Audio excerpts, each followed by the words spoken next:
Open பண்ணால் நூற்றாண்டுக்கு முன்னாடி ஆரிய மன்னர் ஒரு குகைக்குள்ளே இருக்கிற நெருப்பை கக்கும் டிராகன் அழிக்க படையோட போய் தோட்டு போகிறாரு. பல வருஷத்துக்கு அப்புறம் ஸ்டோரி மூவ் ஆகுது. ஹீரோயின் மில்லி பாபி ப்ரௌன் இளவரசியாக இருக்காங்க. இவங்க நாடு பஞ்சத்தில் இருக்குது. அப்போ இவங்கள ஆரிய மன்னர் வகையராக சேர்ந்த ஹென்ரிக்கு பெண் கேட்குறாங்க. அதுக்கு பதிலாக இந்த நாட்டுக்கு தேவையான பொருள் எல்லாம் தரேன்னு சொல்கிறாங்க. அதனால மேரேஜ் பண்ணிக்கிறாங்க. அதுக்கப்புறம் சடங்குன்னு சொல்லிட்டு கோயில் கூட்டிகிட்டு போய் அந்த டிராகன் இருக்கிற இடத்துல தள்ளி விட்டுறாங்க. இதுக்கு காரணம் என்னென்னா, ஆரிய மன்னர் ஓப்பனிங்லேயே அங்கே இருந்த இந்த டிராகன் இனத்தோட கடைசி 3 குட்டி டிராகனை அழிச்சிருப்பான். இந்த வழியை அவனும் உணரணுங்கிறதுக்காக அந்த ராஜ பரம்பரையை சேர்ந்த பெண் வாரிசுகளை பலி கேட்குதுன்னு.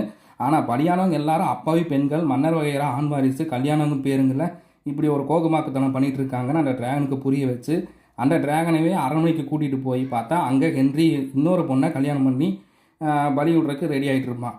இந்த உண்மையெல்லாம் தெரிஞ்சு தன்னை ஏமாத்தின ஆரிய மன்னர் வகையார எல்லாரையும் நெருப்பை கக்கி அழிச்சிட்டு கெத்த நம்ம ஹீரோயின் கூட அவங்க ஹோம் டவுனுக்கு போகுதுங்க டிராகன். அவ்வளோதாங்க. மீண்டும் சந்திப்போம். பாய்.